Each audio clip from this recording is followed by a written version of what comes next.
We thank Allah for the Honorable Elijah Muhammad, and through him we have a guide today.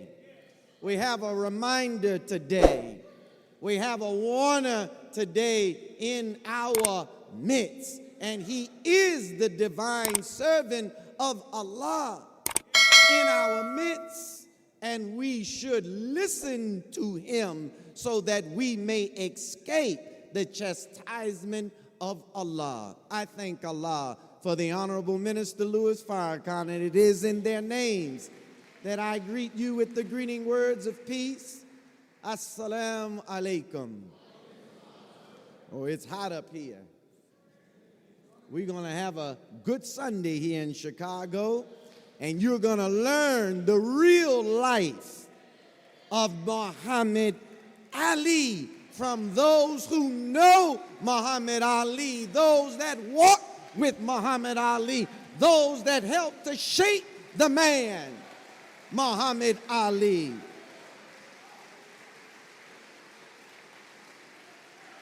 Everyone else has spoken, and everyone that is spoken through the media were beneficiaries of Muhammad Ali. But they didn't walk with Muhammad Ali. They didn't stand with Muhammad Ali when he stood his ground. They weren't there to help to shape that man to be a Muslim. The media would have you to think that he stumbled into Islam. The media would have you to think that he found Islam one day walking down some street in Louisville or another major city. They don't want you to know that he's a Muslim because of the Honorable Elijah Muhammad. The media would have you think that he chose that name for himself.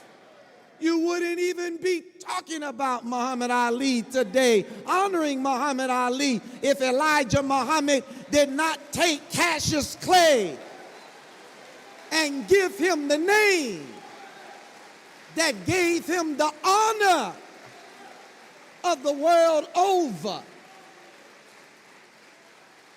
If he had remained Cassius Clay, he would have been a great boxer. And that would have been the end of his story. So today, we have those among us that are yet alive. You can't expect the enemy to give us the narrative. We have to tell the story. And we're blessed today to have two men who walked with the man. The first of the two is the man that invited him and brought him in Islam. The man that helped shape him in his Islamic Muslim life as a follower of the Honorable Elijah Muhammad. He was known then as Captain Sam in the city of Miami.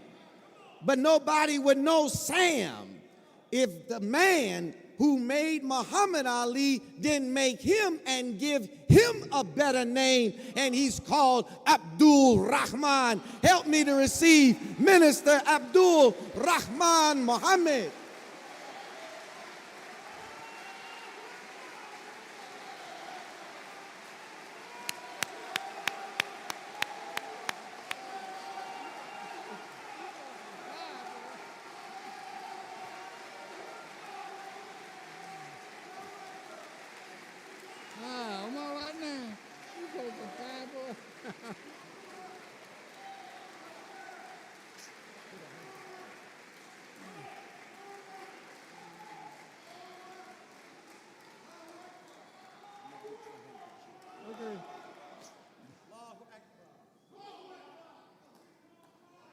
Boy, some spirit in here this morning, isn't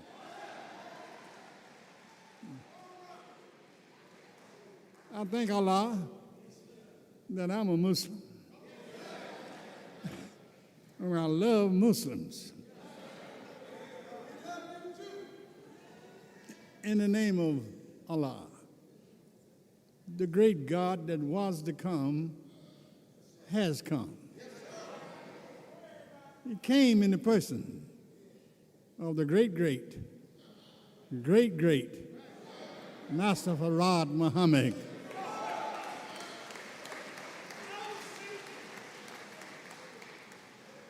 And we lived to be 1,000 years. We couldn't thank him enough for coming among us and raising that Georgia black man, the Honorable Elijah Muhammad, the baddest black man that ever walked the shores of North America.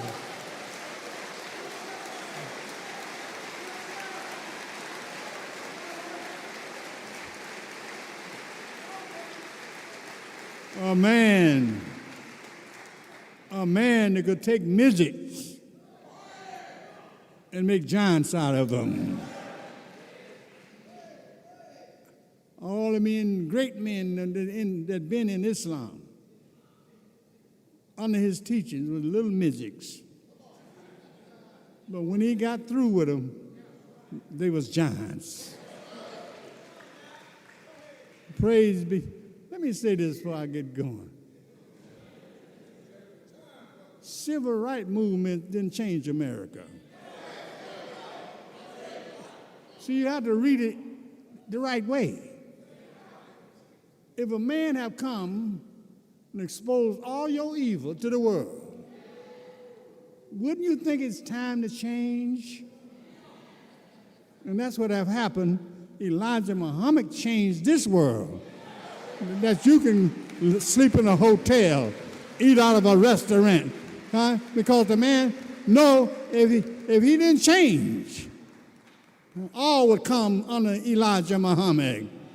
So in order to stop the movement of Elijah Muhammad, they had to start giving you some silver rice.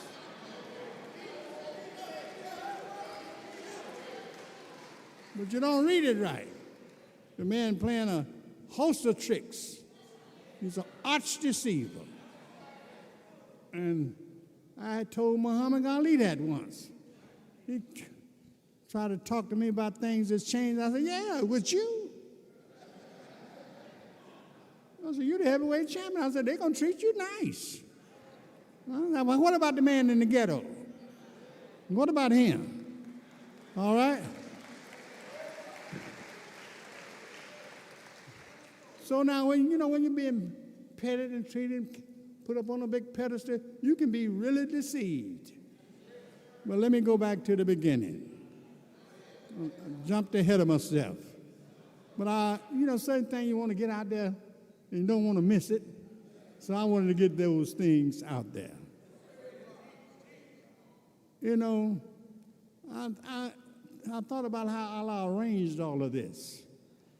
I was here, a lieutenant here in Chicago. And I love Chicago. I was the Honorable Elijah Muhammad's security man. I went everywhere he went. California, my first jet flight was with him going to Los Angeles, 1960. And one day he came out to the mosque one night and spoke. He said, I got good laborers here. He said, but I need your help.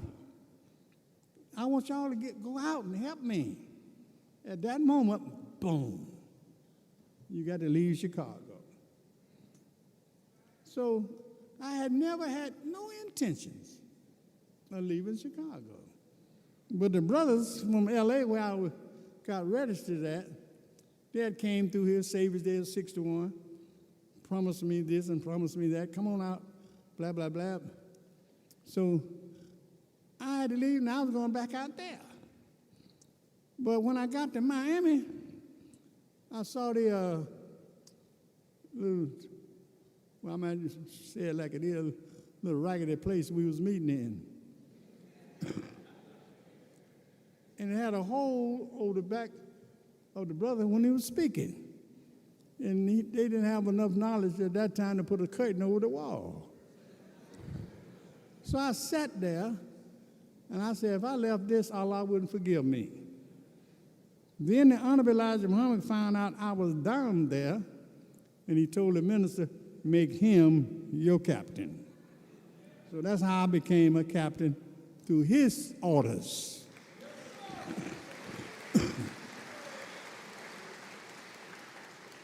So now one day, I didn't have but a few brothers, so I'm the captain, but I ain't got no army.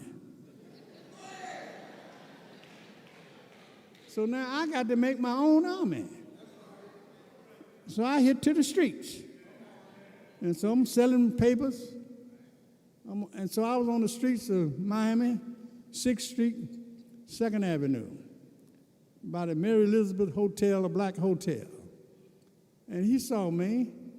Hey, brother, why are we called Negroes? Why are we blind, deaf, and dumb? Why is everybody making progress and we lagging so far behind? This was a song that the Honorable Minister Louis Farrakhan had put out called White Man Heaven, Black Man's Hell.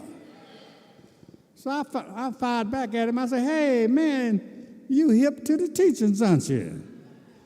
He said, yeah, I'm Cassius Clay. I'm going to be the next heavyweight champion of the world. So he said, you want to check my scrapbook out? Come down to my room. I went around his room, showed me a clipping where he had shook up Ingemar Johansson, who was the heavyweight champion at that time. He was in Miami for a rematch with Floyd Patterson, who he had taken the title from. But Ali had beat him up in a sparring session. So they said, this brash kid from Louisville is about to mess up a $4 million gate. And when I read that, I looked up at him, seen him doing his thing. I said, if I look out for this boy, he would be champ.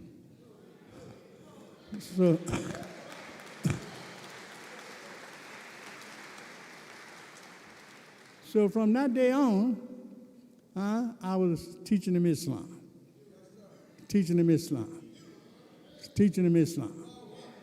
And he was living in a rooming house, a room, I should say. They had him there, and he was making money for white folks. I said, man, they got you right here like this.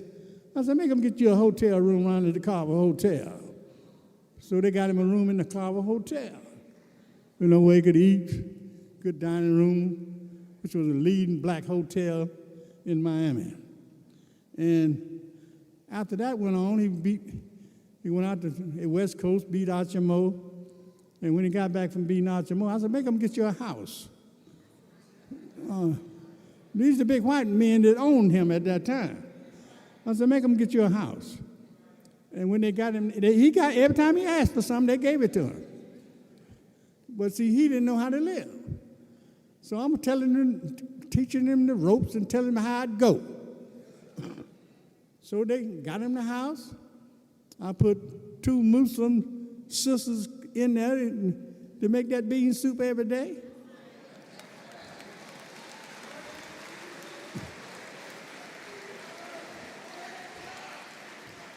I put another one in there to keep the house clean. So now I got 3 Muslims on payroll. Now, I ain't talking about no donation, payroll. That white folks was paying for. Okay, so that went on. Now, leading right up to the time he was getting ready to fight Sonny Liston, Malcolm had made a statement in New York about the chickens coming home to roost. So the Honorable Elijah Muhammad took him out of speaking engagement for 90 days. Didn't take his ministry from him, just took him out off the scene for 90 days. So at that time, me and Ali and a boy named Osman Kareem, we said, let's send for Malcolm so Malcolm can come down here and cool out. like a little vacation. So Malcolm came down, and after he got down, he asked me, the sister was cooking for him, making sure he eat right and everything. So he asked me, he said, if I go over to the gym, would I hurt Brother Cassius? I said, heck yeah, man, everybody know you. Because in those days, we didn't expose Ali to the public that he was practicing Islam because he didn't want nobody to know it either. So when I told him that, he didn't listen to me. He went anyway. When I got to the gym with Ali, he was there taking pictures. So the news come out, boom. Malcolm X is in Miami recruiting Cassius Clay to Islam. And I had the man in Islam over 2 or 3 years before Malcolm ever met the man.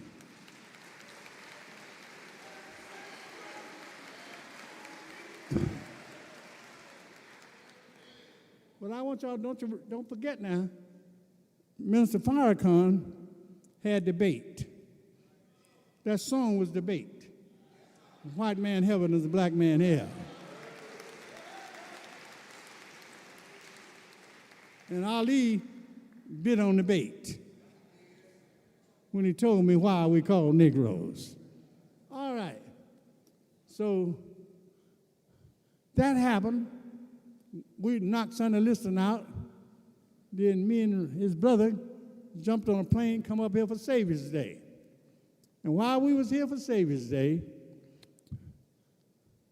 Yusuf Shah, Malcolm's captain, on that Monday, told me Malcolm was getting ready to set up a movement against the Honorable Elijah Muhammad. The world must know the truth.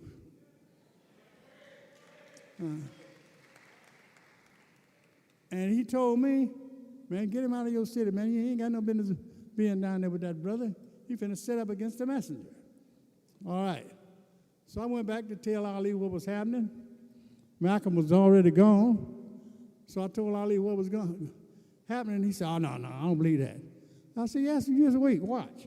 I said, you the target, because he's going to need money and a famed person when he started his movement. So he went, Ali was being invited to Africa, Ghana. And he went through New York. And while he was in New York, Malcolm dropped the domestic life of the Honorable Elijah Muhammad out to Ali in a dirty manner. Rahman, his brother, jumped on Malcolm, started putting punches on him. You ain't gonna talk about my messenger like that, and went to beating up on him. So I had to pull Rahman off of Malcolm. So he went to Africa, come on back, and when he got back,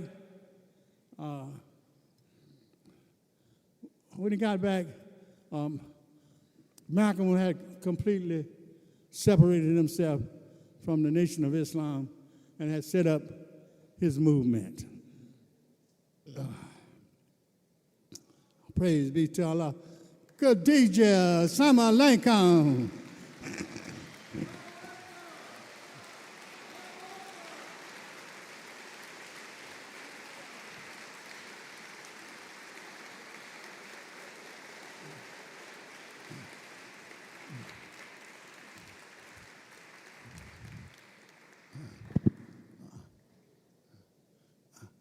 You know, I got a whole lot to say about this, but let me get to another key point.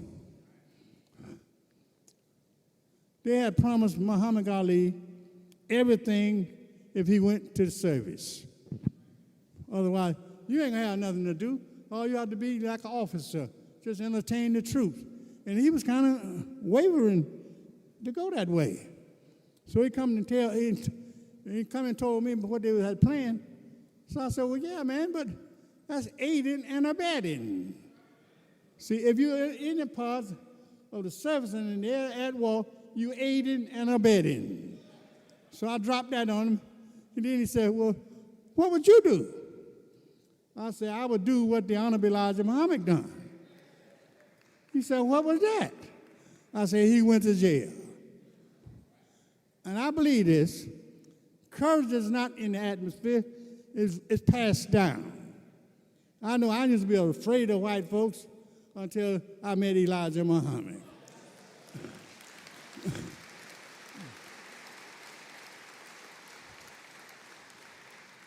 And Ali was about to waver under the promises they had gave him till I told him Elijah Muhammad went to jail.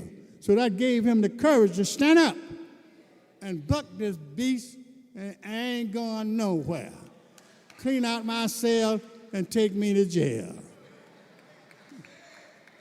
I had to get that in. All right? Praise be to Allah. Now, Ali was he got speeches he made while he was out of the boxing ring. All of them was about the greatness of the Honorable Elijah Muhammad. Spoke in college campus all around, all about the Honorable Elijah Muhammad. And then we was in Nassau and asked him who was the greatest influence in his life. He said, Elijah Muhammad.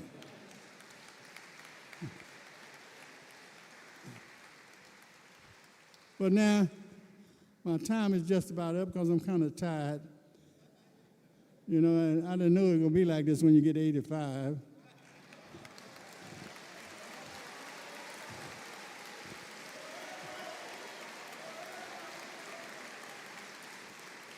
But this is what I want you to remember. Remember this, if you don't never know nothing else. Minister Farrakhan had debate. Debate was his song, White Man Heaven, Black Man's Hell. Rockman, me, I had his fishing rod. He been on Farrakhan's bait. And then Farrakhan said, I ain't got time. I got to do my work here in Boston. He said, get him, Rock. So I grabbed the rod and fished him on in. May Allah bless us. Assalamu alaikum.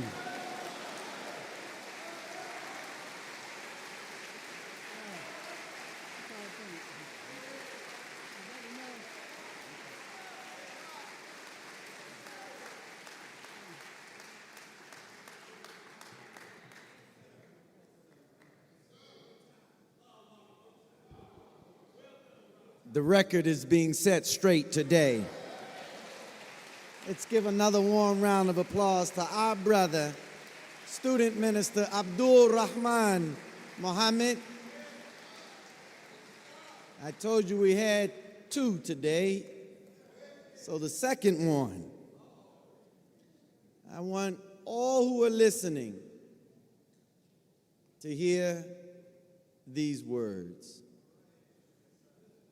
It is clear to us who are students and followers of the Honorable Elijah Muhammad, and it's becoming clearer, particularly to black people, why Allah gave the Honorable Minister Louis Farrakhan to the Honorable Elijah Muhammad as an aider and a helper.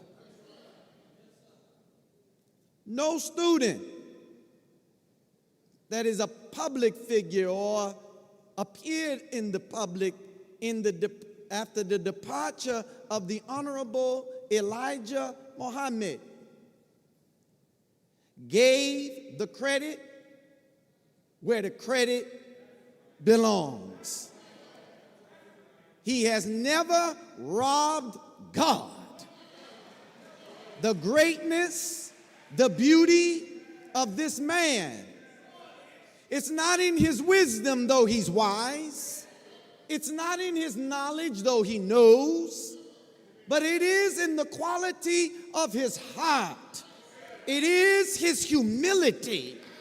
It is his love for his teacher. And because he is with us, his story,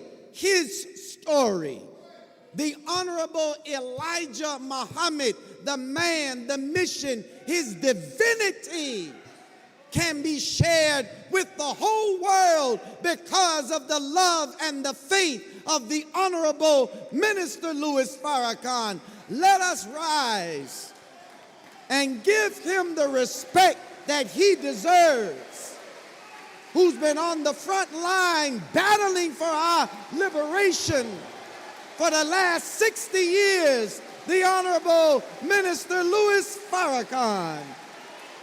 Allahu Akbar, Allahu Akbar, Allahu Akbar. All praise is due to Allah for the Honorable Minister Louis Farrakhan.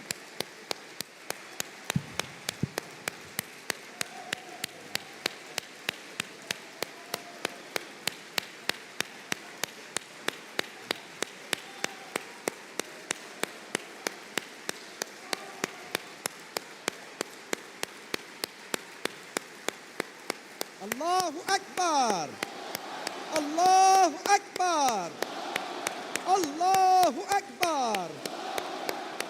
God is the greatest.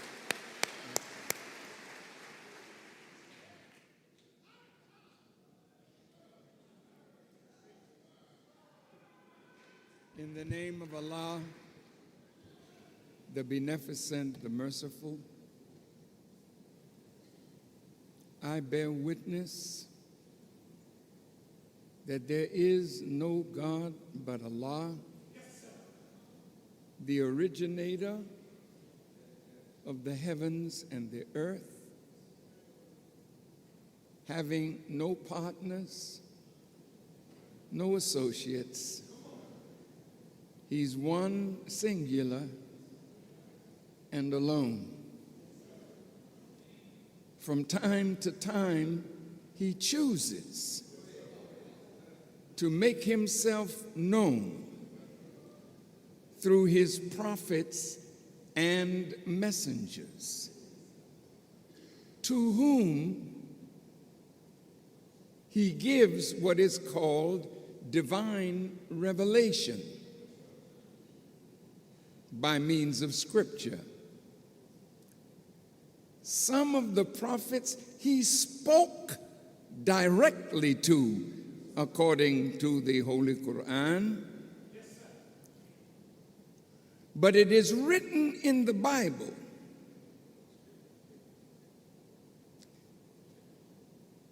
that a people would be in bondage for 400 years, that they would suffer and be afflicted.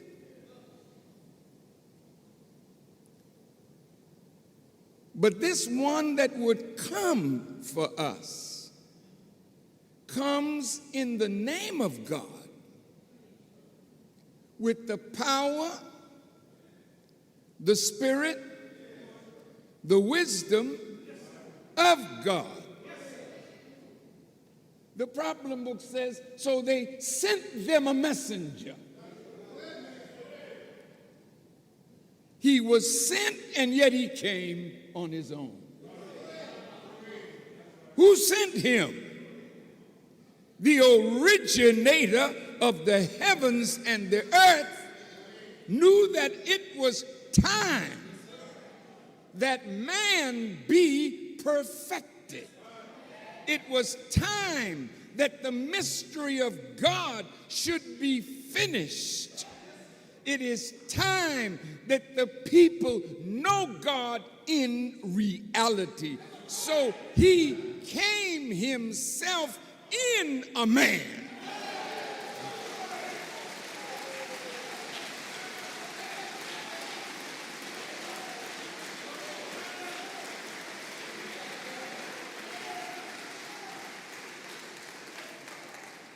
To end all spooky belief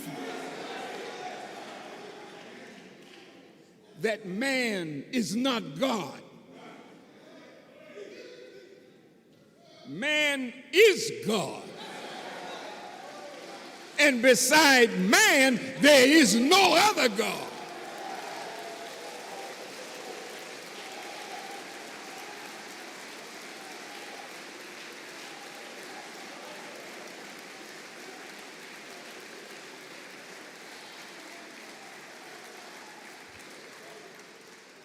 The Holy Quran teaches, had you been an angel, God would have sent you an angel. But since you are human beings, God communicates with you through one like yourself, and that's the only thing you can identify with, someone like yourself.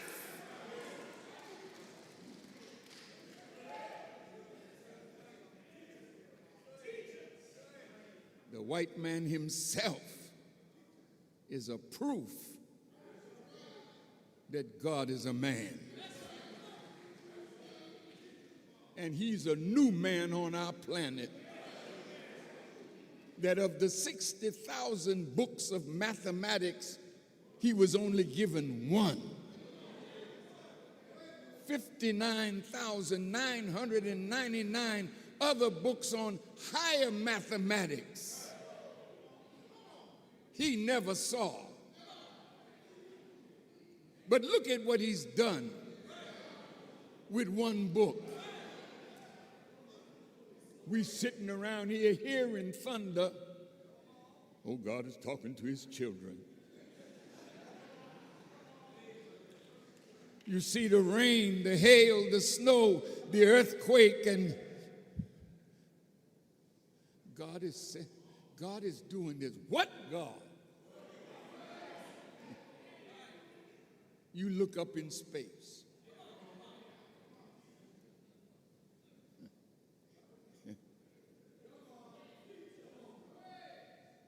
The white man said, you know,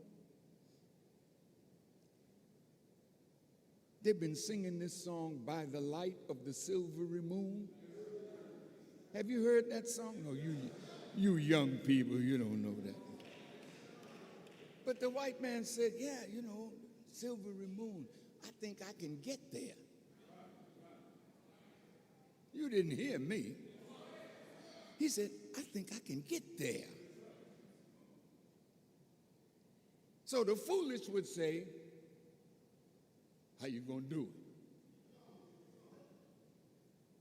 But the Caucasian said, with mathematics, science, physics, chemistry, I'll put it all together. And he put something up in space orbiting our planet. Notice how I said that. Orbiting our planet. Then he got strong enough and wise enough to send a man to the moon. And some of you, oh, that's fake stuff. That's great deceit. No, he actually went there.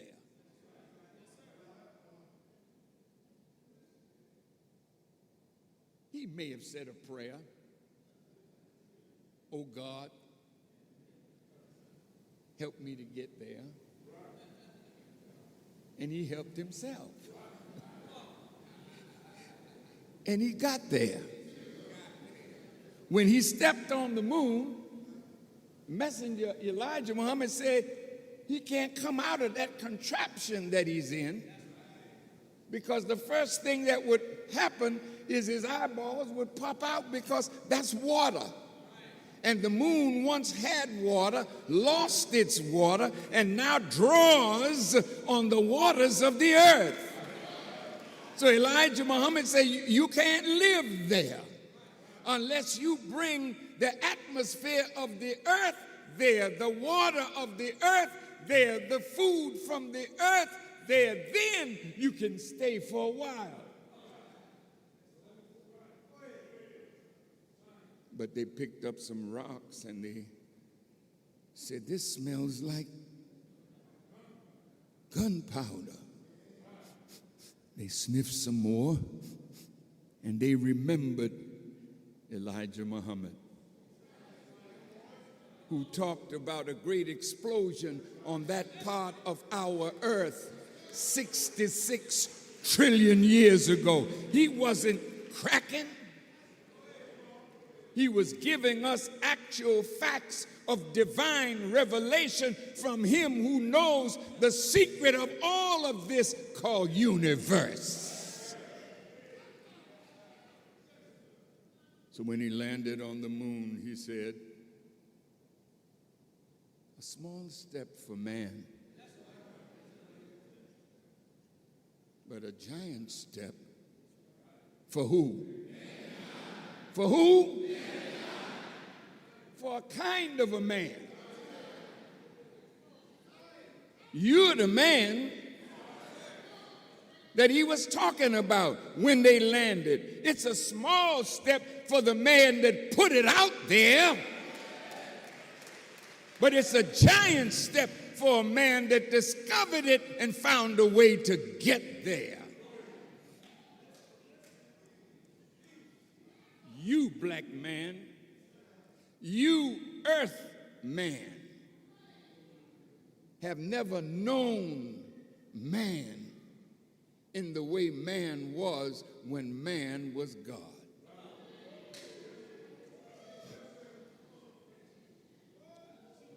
So when you say, a man put the sun out there, yes.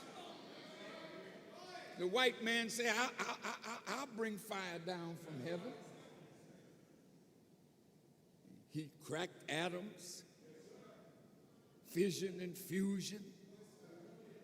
Bad man.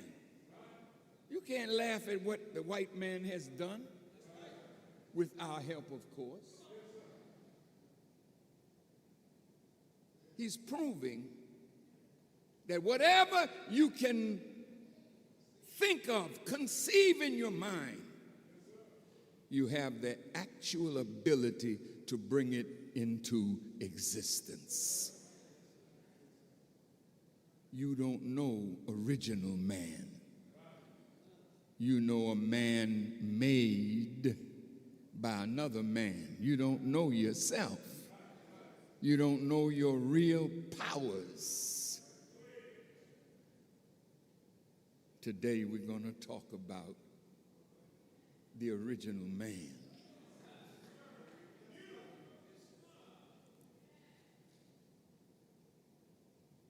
When Master Fard Muhammad came to North America by himself,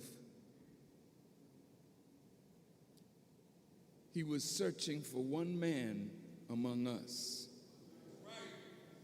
One man that would be an example of what could be done for all of us that sleep a slumber of death in the mud of civilization. So Master Fard Muhammad, an Arab, yes, an Arab. Well, I have a problem with that. You have never met the real Arabs.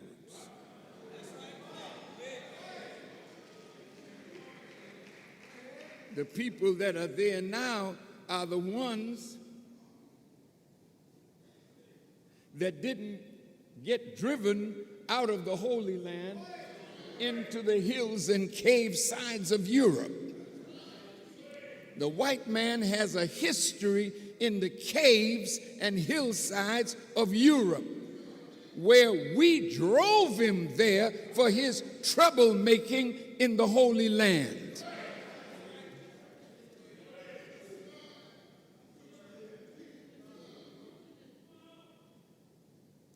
All that area, Saudi Arabia, from a root Aswad, Black Arabia, and the original inhabitants of not only Arabia, what you call Palestine, what you call Egypt, what you call in that area, that's the black man's original home on this planet when this planet was found in its particular orbit 66 trillion years ago.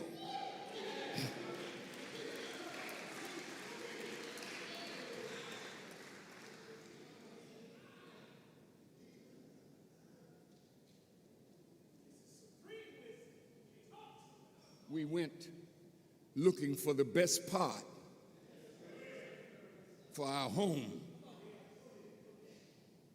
And as we searched the earth, we knew our entire planet, 24,896 miles in circumference, with a diameter of 7,926 miles, with a square mileage of 196,940,000 square miles.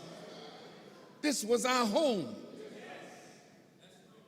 When you go to buy a home, don't they give you a plot and show you where your home is, how many feet this way, how many feet that way? We don't have no home like that. That's punk home. That's fool home.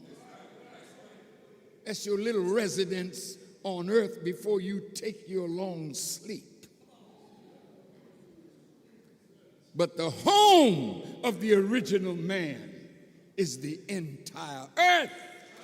And that's why Master Fard Muhammad gave us the diameter, the square miles, the circumference.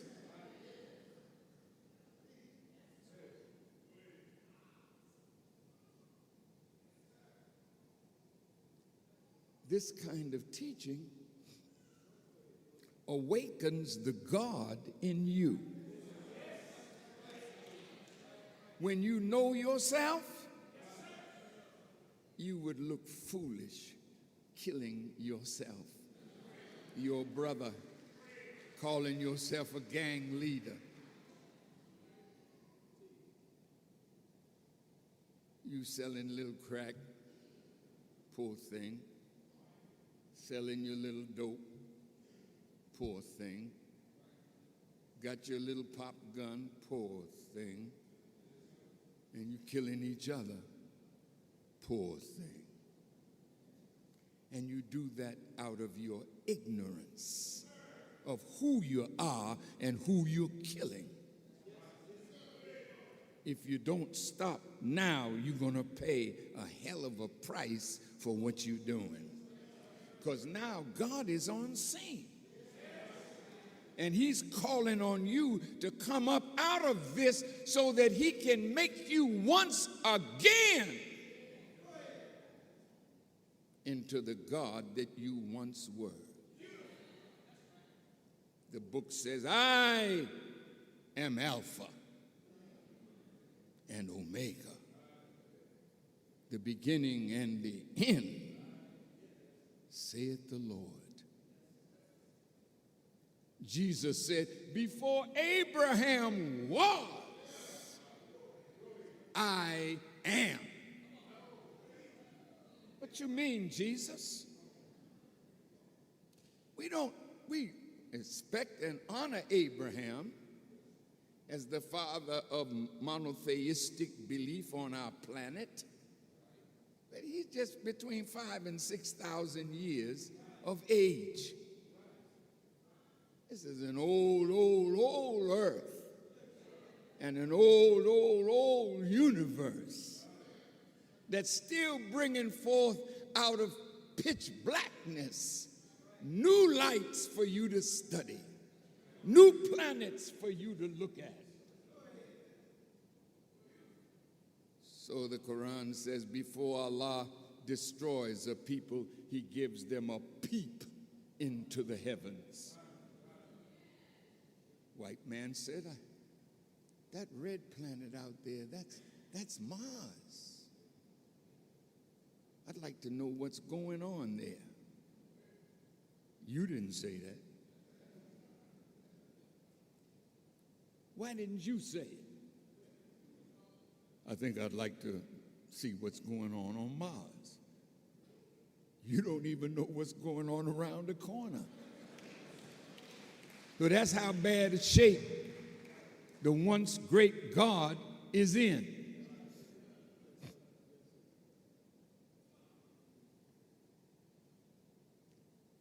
He made a contraption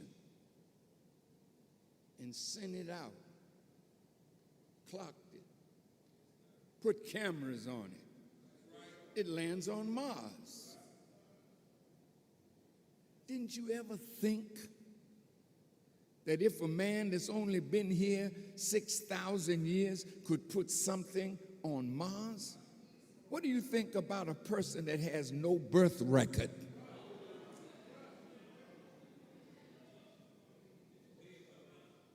You can't find the birth record of the black man. Everybody that tried come back, their eyes rolling around in their head, because everywhere they look, they find out we were there.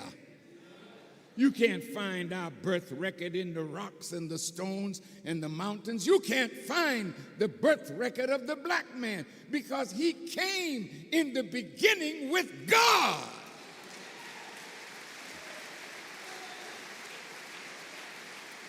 You can take it or let it alone. We're talking about Muhammad Ali.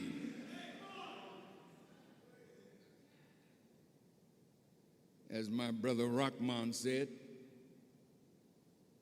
I wrote a song. Brother Malcolm was writing in the Amsterdam News, and he wrote a column called "A White Man's Heaven is a Black Man's Hell." Do you think that's true today?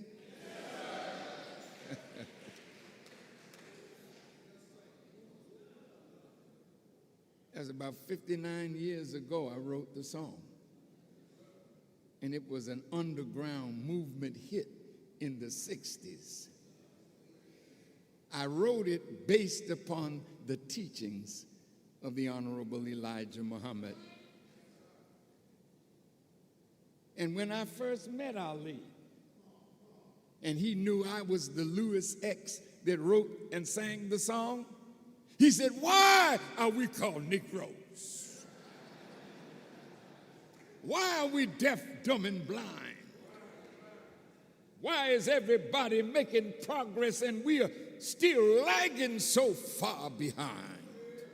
Yeah, I was rapping back then, 60 years ago.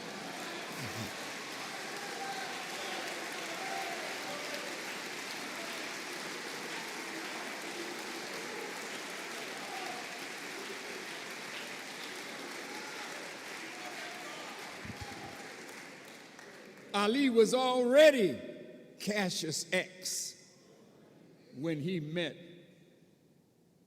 Malcolm X. We can't talk about Ali without talking about Brother Malcolm. We can't talk about Cassius Clay or Muhammad Ali or Malcolm X without talking about Elijah Muhammad, because there wasn't nobody else in America giving out X's and giving people names but Elijah Muhammad.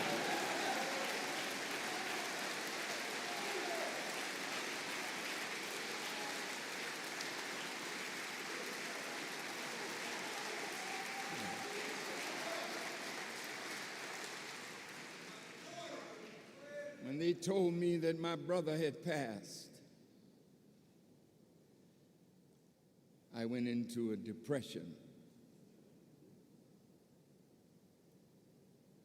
because men like Minister Abdul Rahman and so many others, we knew Ali from a different perspective.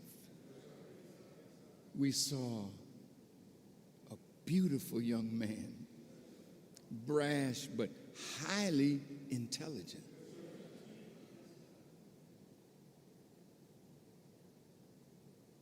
He loved his teacher.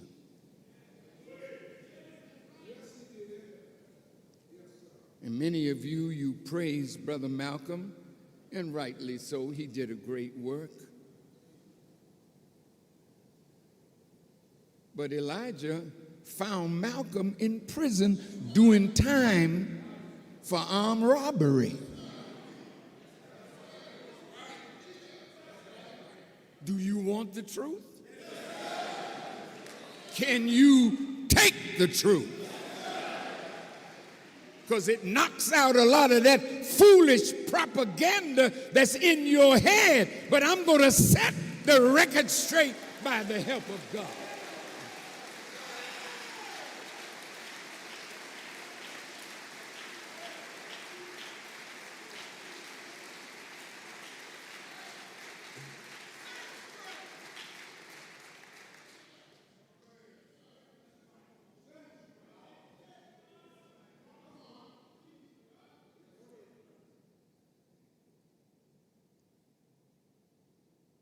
You can't mention Malcolm without his teacher. All the things that you know and love about Brother Malcolm, find it before he met Elijah.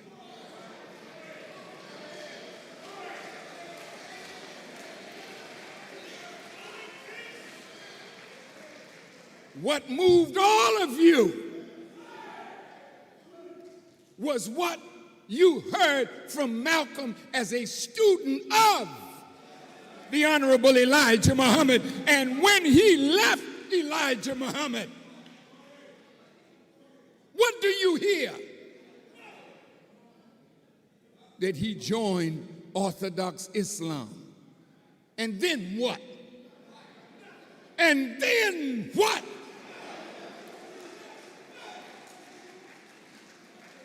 So don't you tell me that Orthodox Islam made Malcolm any more than it made Muhammad Ali.